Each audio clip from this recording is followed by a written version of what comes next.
Oi meu povo, tudo bem com vocês? Para continuar aquela série de indicadores que ajudam as pessoas a investirem melhor na bolsa, hoje a gente vai falar de um outro indicador que é um indicador muito queridinho para mim e que vai te ajudar bastante na hora das suas análises fundamentalistas. E esse indicador é o ROI.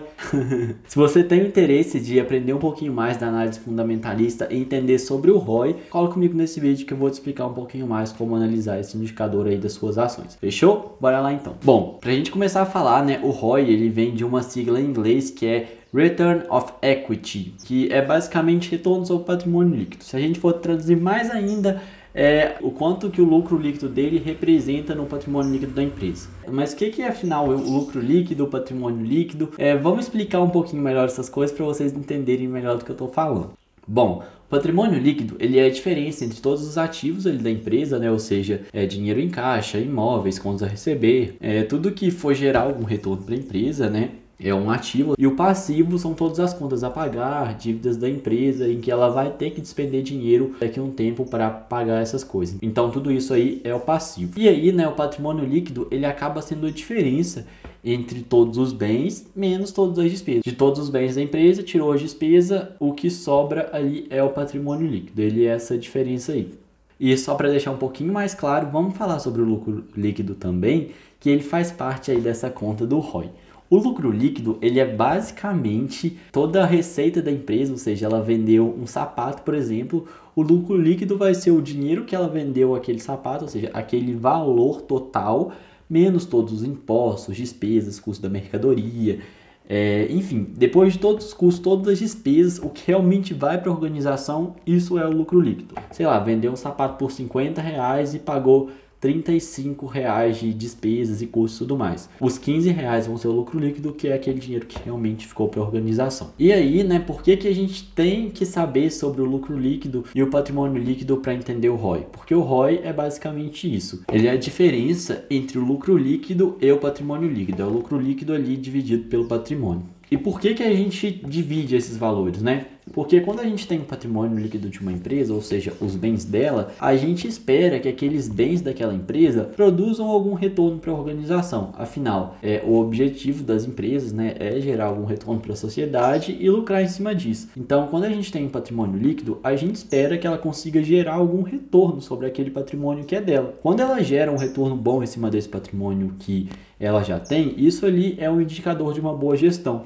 Porque o gestor provavelmente ele consegue gerenciar os recursos que ele tem para trazer o maior número de lucro possível. Ao contrário, né, de uma empresa que talvez possa não estar gerenciando muito bem o patrimônio dela, comprando máquinas que não geram tanto retorno assim, ou comprando equipamentos ali que não vai precisar no momento. Então, com isso, você pode estar identificando as empresas que são mais otimizadas para gerar mais lucro e as empresas que não são tão otimizadas assim, que podem estar ali com uma falha na gestão, com alguns recursos que não são necessários, que não estão gerando lucro para ela e podem até estar gerando ali mais despesas, diminuindo os resultados. É meio que para isso que a gente analisa o ROI. O ROI, né, ele sempre é expresso em porcentagens, então você sempre vai ter ali um ROI de 5, 6, 10, 15%, porque ele vai te mostrar a porcentagem de recursos que aquela empresa consegue trazer em cima do patrimônio líquido dela. Então, com isso, com base no ROI, você vai ver, poxa, essa empresa, ela está trazendo bastante recursos ali com base no patrimônio dela, ou ela está trazendo poucos recursos e não está otimizando muito bem as atividades dela.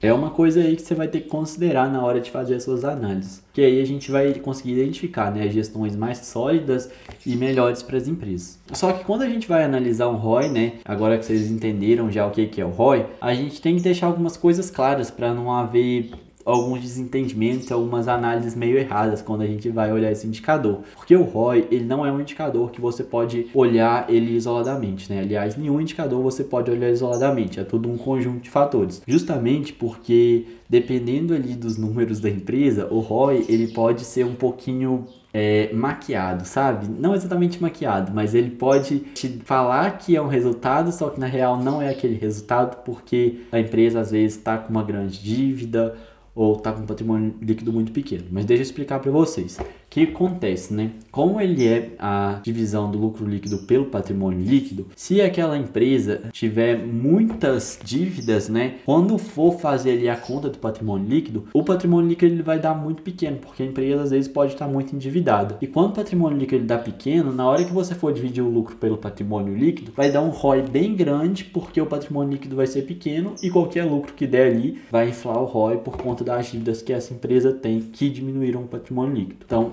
esse aí é um ponto para a gente ficar bem atento, que é as dívidas da empresa. Poxa, será que essa empresa que eu estou analisando está com as dívidas ok para me dar um patrimônio líquido mais real? Ou ela está muito endividada e isso está diminuindo ali o patrimônio líquido? É uma coisa que vocês têm que analisar. Outra coisa que vocês têm que ficar espertos também é na hora de comparar o ROI de várias empresas diferentes, porque como cada empresa tem uma forma diferente de lucrar, né? E cada empresa tem um patrimônio líquido diferente, porque trabalha com máquinas diferentes e às vezes nem tem muita máquina, né? Como é o caso de empresas de tecnologia. Não tem como você comparar o mesmo tipo de lucro, o mesmo tipo de patrimônio, quando essas empresas são tão diferentes em tudo, sabe? Então o ROI ele vai dar diferente, porque é uma forma diferente de trabalhar. Não tem como ficar comparando muito. Então o ideal é, na hora de comparar o ROI, sempre pegar empresas que são ali mais ou menos do mesmo setor, porque aí você consegue comparar o certo mesmo, qual empresa dentro daquele setor está trazendo os melhores resultados de otimização de resultados sobre o patrimônio líquido dela. Só assim você vai conseguir ali